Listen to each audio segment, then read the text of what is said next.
Merci, Mohamed. Bonjour à tous. Je croyais que vous allez exposer après David Granfeld, mais ça ne fait rien.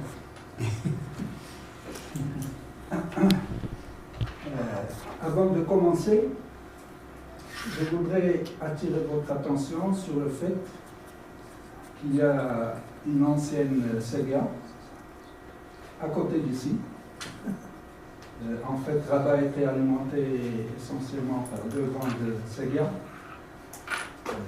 construites du temps des Almohades. Et ce que j'ai observé au long de ces 20 dernières années, c'est la disparition progressive des restes de l'une de ces deux ségas. Ceux qui connaissent Rabat savent que Assima, un grand magasin, a fait un petit effort pour la valoriser, mais pour le reste, elle est encore en train de disparaître. Et parfois, elle sert de fondation pour des murs ou pour des villas. Alors, peut-être que le ministère de l'Agriculture pourra faire quelque chose. De la culture. De la culture. Non, de l'agriculture. C'est la même chose. On va faire quelque chose peut-être auprès du ministère de la Culture. Voilà. Ah, d'accord. Je t'ai bien anticipé. D'accord, ça c'est promis. Oui. Alors j'ai choisi ce titre, communauté rurale et irrigation dans quelques terroirs. Je parle de terroirs même lorsqu'il s'agit d'irrigation moderne, plutôt que de tram ou de canevas. Je dirais tout à l'heure pourquoi. Je l'ai choisi aussi parce que pour être un peu dans l'esprit, disons, de la philosophie, des politiques, de la participation et de l'autonomisation que nous connaissons donc depuis pas mal d'années ici au Maroc. Bien entendu, il n'y a pas que les communautés, il y a tout leur environnement, mais j'ai choisi en quelque sorte de me centrer un peu sur les communautés rurales. Alors, tout à l'heure, Simadenia a évoqué Wittfogel, c'est ce que j'ai fait aussi, on ne s'est pas concerté, mais c'est vrai que c'était une bonne référence pour pouvoir comparer avec d'autres situations.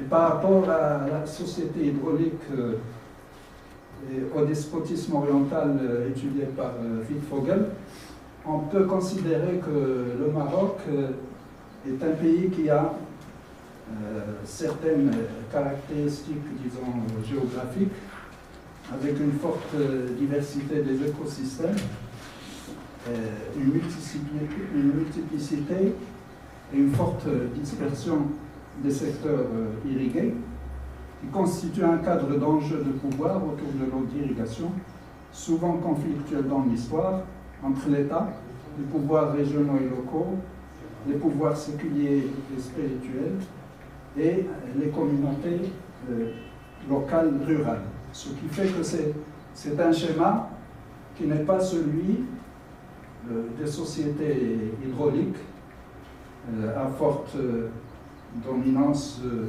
des bureaucraties, à la fois militaires, également religieuses, dans plusieurs cas. Le Maroc présente une situation assez spécifique et nous allons en voir quelques illustrations. Mais auparavant, et très brièvement, juste un mot sur la notion de communauté locale, parce que comme nous le savons maintenant, le terme communauté, l'adjectif communautaire sont très fréquemment utilisés. Et donc, il faut à un moment ou à un autre adopter un usage et convenir de cet usage. Je dirais que l'essentiel, c'est que quand on est une pratique communautaire, elle se fonde sur des valeurs communes, sur un objectif commun,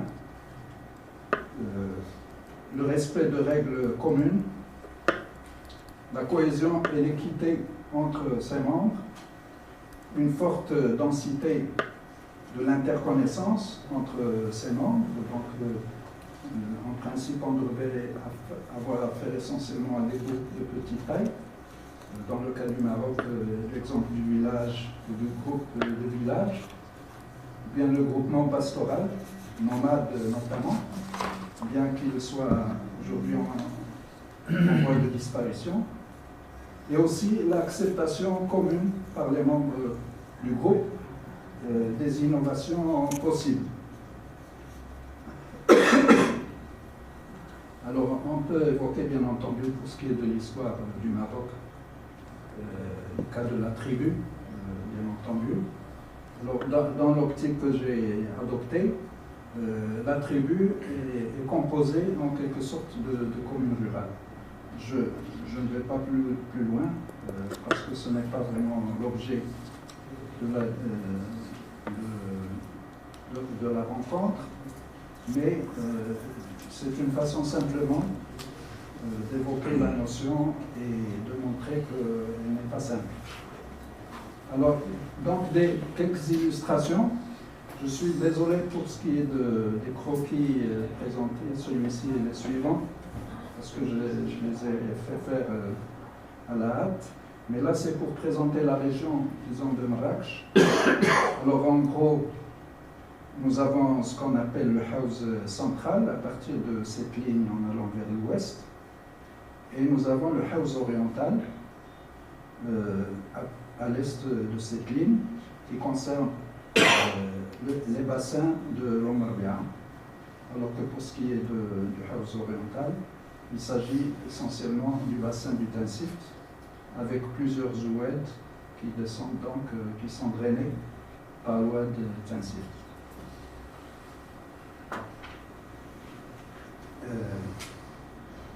J'ai eu l'occasion d'étudier avec Mohamed Naji l'histoire de l'irrigation à la fin du 19e siècle, sous le règne de Moulay Hassan Ier notamment.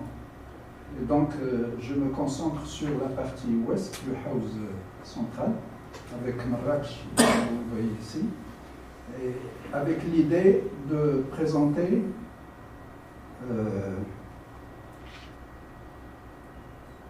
alors j'avais mis des commentaires en bas, mais ils sont partis, ça fait rien. Esquisser une typologie des ségas. Ce qu'on peut constater ici, vous avez les traits discontinus fins des deux côtés des rives des oueds. Par exemple, ici, c'est très fin. Il concerne les ségas qui sont essentiellement des ségas de tribus ou de communautés locales composant les tribus. Donc, Ouadlar, Ouadzar également. Et en se rapprochant de Marrakech, on voit qu'il y a ce qu'on peut appeler des ségas marzéniennes, c'est-à-dire des ségas de l'État. Donc ce sont les traits discontinus un peu plus gras que ceux concernant les tribus. Et ils sont concentrés essentiellement autour de Marrakech. Donc, on voit par exemple ici la Tassitane. Ici, nous avons la Bachia. Ici, sur le Oued Nfis, nous avons la Targa et Agafay. Donc, ce qu'on peut remarquer, c'est que les prises sont à l'amont des oueds. Pourquoi? Parce qu'en période d'étiage, c'est à partir de l'amont, évidemment, qu'on peut accaparer de l'eau et la diriger vers le grand jardin de Marrakech et vers la ville. Essentiellement. C'est le cas donc de ces grandes ségas marzéniennes. Nous avons à l'ouest de Marrakech, pas loin de Marrakech, sur l'Oued Nfis, toutes les autres ségas en dehors de celles dont les prix se trouvent à l'amont, qui sont ce qu'on peut appeler des ségas de concession ou de Tsenfida, qui étaient mis par le pouvoir central à la disposition des tribus qu'on appelle tribus guiches, c'est-à-dire des tribus composées essentiellement de paysans, mais paysans guerriers. constituer l'armée donc du pouvoir central. Alors tout le reste sur les diverses nouvelles, ce sont essentiellement des sagas de tribus.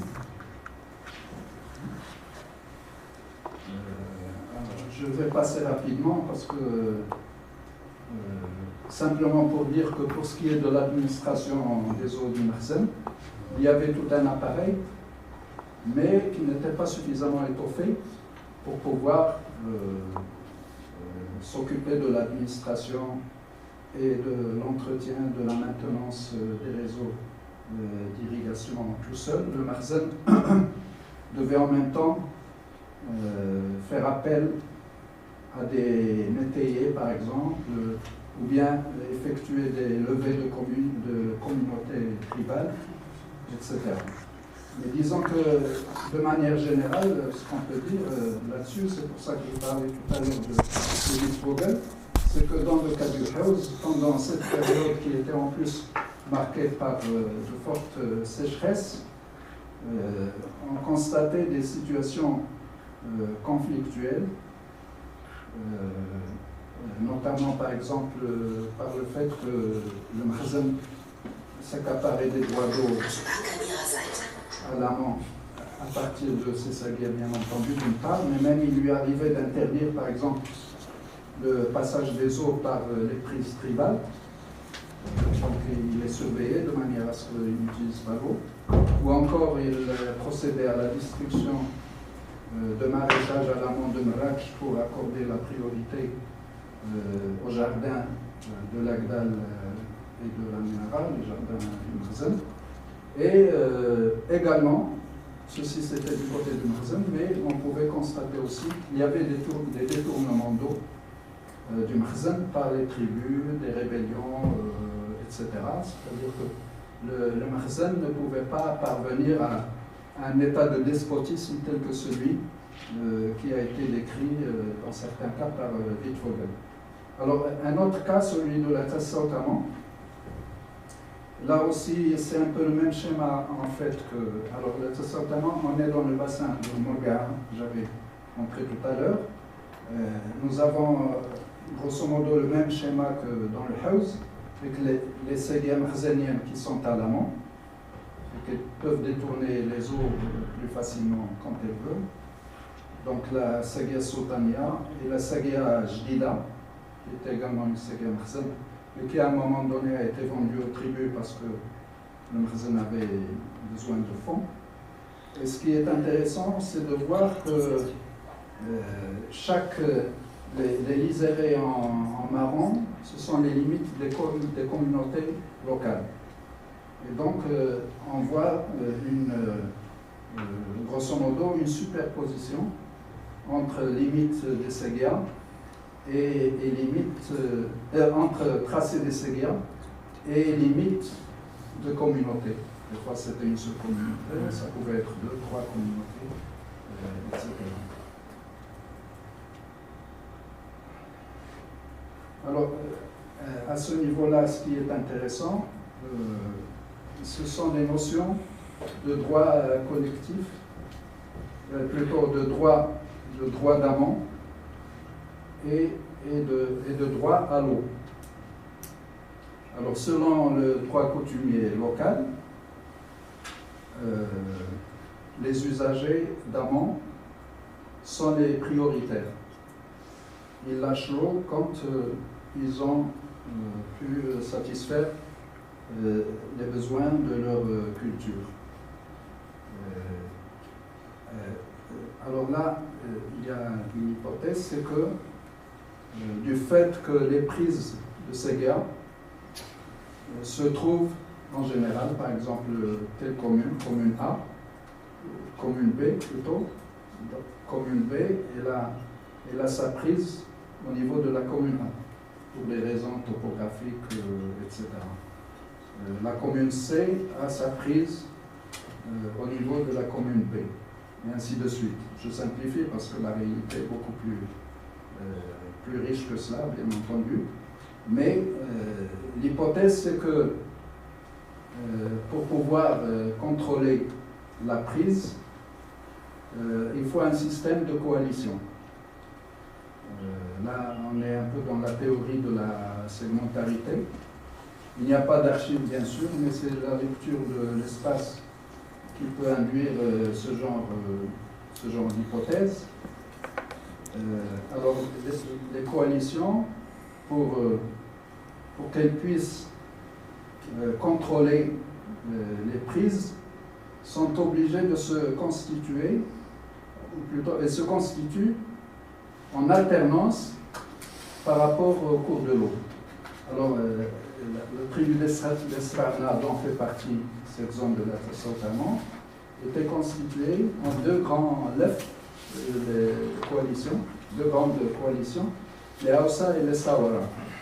Et vous remarquerez sur cette carte, malheureusement je n'ai pas le Tassautaman pour donner une idée sur l'ensemble des Sarana, mais on voit qu'il y a une alternance entre communautés Hausa, qui sont en blanc, et les communautés Saura, qui sont en hachuré. C'est plus visible sur la rive droite. Vous voyez le blanc, ensuite la hachure, le blanc, hachure, etc. Mais c'est l'ensemble de la tribu qui s'est constitué de cette manière autour des Séguiens.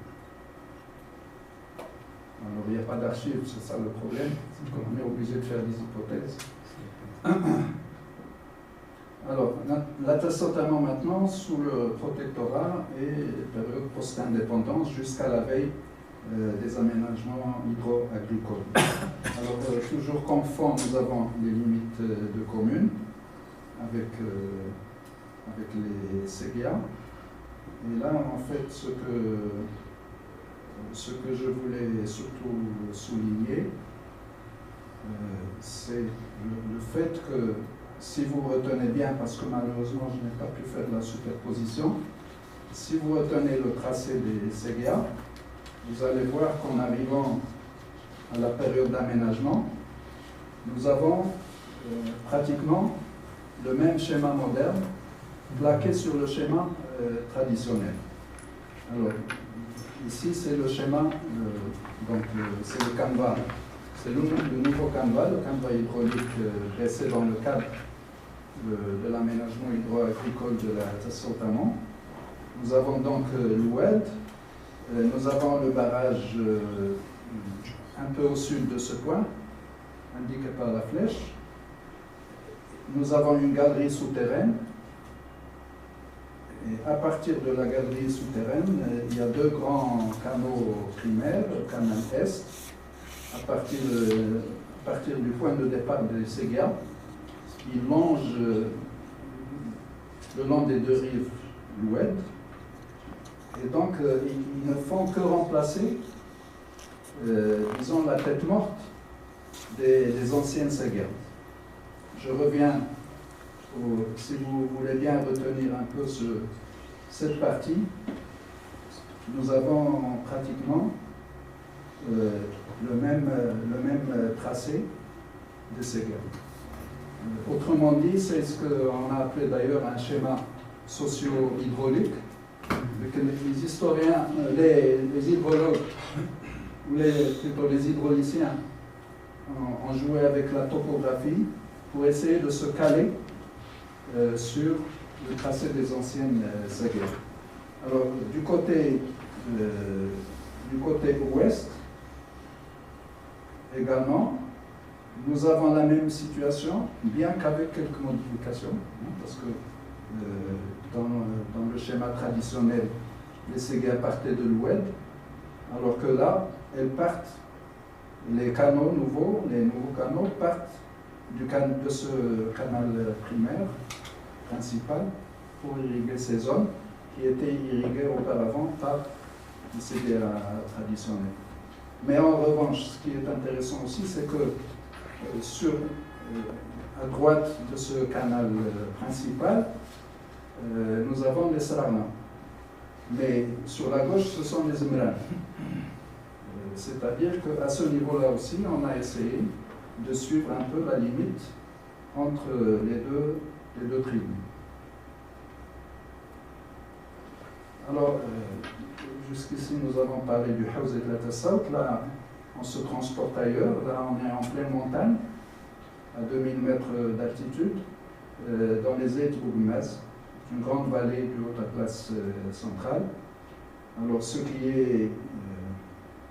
est en gris, ce sont les terres irriguées dans cette vallée qui fait à peu près 25 km de long. Et donc, nous avons à peu près 1 millier d'hectares. Alors là, ce qui est intéressant, c'est qu'à partir de 90, on a créé des AEA, des associations, des usagers des eaux agricoles, qui devaient donc, dans le cadre justement de ces efforts pour faire participer les populations aux aménagements modernes, c'est un périmètre de petite hydraulique.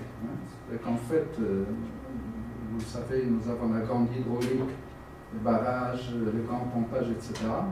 Et la petite hydraulique qui touche la plupart du temps, souvent essentiellement les périmètres desservis par les eaux souterraines, notamment par les sources, ce qui est le cas dans cette vallée.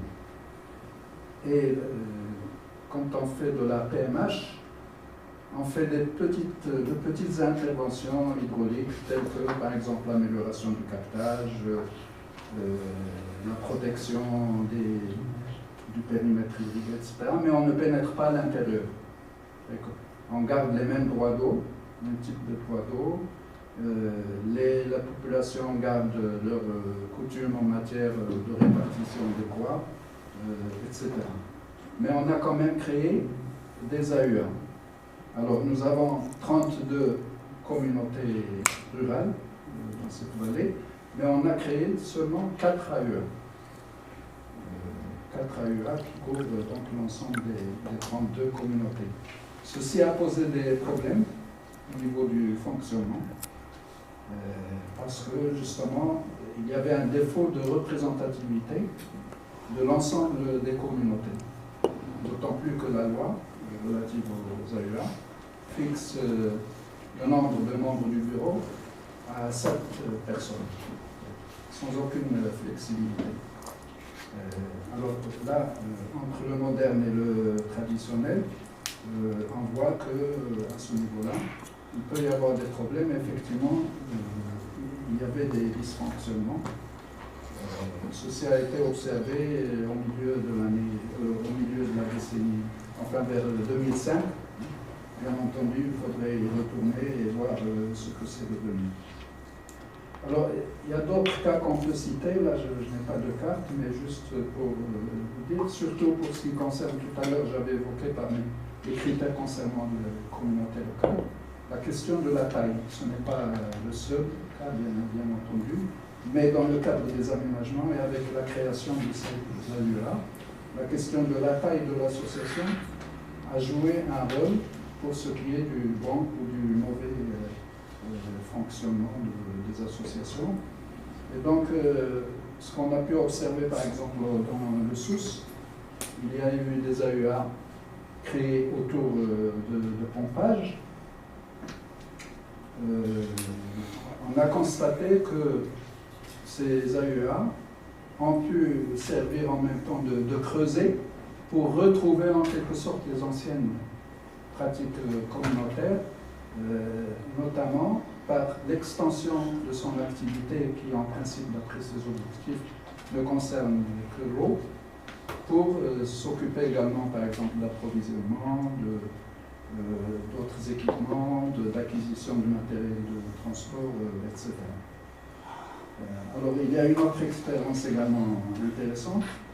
Dans le cadre du programme actuel, le programme national d'économie de l'eau, notamment pour ce qui est de l'irrigation localisée, on peut constater qu'il y a un changement d'échelle, pas dans le sens habituel où on passe du petit au plus grand, mais plutôt l'inverse.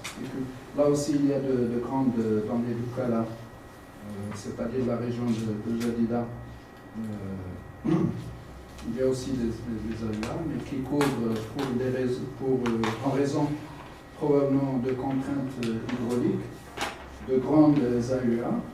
Mais dans le cadre de ce programme national d'économie d'eau, je prends cet exemple parce que je l'ai un peu connu, la FAO a lancé une expérience sur 2 villages d'implantation du goutte à goutte, en créant au sein même des périmètres des AEA, ces associations, pour gérer le goutte à goutte. Et là, ce sont des expériences qui peut-être sont prometteuses parce qu'elles reviennent un peu, disons, à des assiettes foncières relativement plus petites et qui permettent aux communautés de gérer convenablement leur terroir. Alors, donc j'ai donné quelques exemples, je pourrais en donner d'autres, mais ce que m'a inspiré un peu ce thème, c'est quelques thématiques qui pourraient être développées. Par exemple, l'intérêt de comparaison entre divers types de gouvernance dans le temps et selon les configurations techniques, parce que dans le pays, les collègues l'ont déjà souligné, il y a une diversité très riche avec des expériences spécifiques. Et il serait intéressant de comparer un peu l'impact sur le devenir des communautés entre, par exemple, des expériences de gouvernance d'autogestion traditionnelles qui existent encore, là où il n'y a pas eu encore d'aménagement, la gestion partagée entre État et communauté, c'est un peu ce qu'on a voulu faire avec les AEA, mais même au niveau des AEA, comme je viens de le dire, il y a des situations spécifiques d'une zone à l'autre. La gestion déléguée, le partenariat privé et public, nous avons plusieurs expériences et il serait intéressant de comparer entre ces expériences et voir un peu quels sont leurs effets. Alors, un autre aspect concernerait, pour ce qui est des droits d'eau acquis, acquis, mais entre guillemets, en fait, avec la législation de 1914 sur le domaine public, le législateur a reconnu, en quelque sorte, les droits acquis, qu'ils soient d'ordre collectif, privé, etc., qui existaient avant la promulgation de la loi de 1914. Alors donc, ce qui serait intéressant, c'est de voir un peu quel est le devenir de ces droits, des techniques de répartition, de répartition des droits d'eau, de distribution, et leur devenir aujourd'hui avec aussi les tendances possibles d'avenir sur plusieurs plans, l'efficience technique, économique, sociale, etc. Un autre aspect, nous avons travaillé dessus, notamment dans le LUCOS, et qui concerne les modes d'appropriation par les irrigants, des contraintes techniques et institutionnelles de l'irrigation moderne, parce que bien sûr il y a des schémas qui sont construits, une fois qu'ils sont appliqués sur le terrain, il y a des appropriations spécifiques par les irrigants, et il est intéressant de les étudier et de comparer plusieurs situations. Alors, il y a un autre aspect, tout à l'heure on y a touché un peu en parlant des droits de l'eau, droit à l'eau, c'est tout ce que pourrait apporter une étude approfondie des mawasil, c'est-à-dire des cas d'espèces juridiques, étudiés par des jurisconsultes à travers l'histoire et des cas qui sont jugés. Et les étudier dans leur contexte géohistorique, parce qu'il y a des cas qui ont été étudiés à travers l'histoire, avec des différences d'interprétation d'une période à l'autre. Il serait intéressant de les contextualiser pour arriver à comprendre le pourquoi de ces modifications pour un même cas d'espèce. Voilà. Merci. Well, Abdullah began by referring to Wittfogel, as it was done before, and his theory, in order to show that research on the ground leads to different outcomes, to different conclusions. He focused on an area where irrigation dates from the 19th century, and focused on the idea of terroir, which is maybe rendered in English by sense of the place. There's a kind of harmony that builds between a community, a local community, and its area. And it is, a tribe is composed of a number of these local communities with their own, if I can say, built up in some niche environment. So,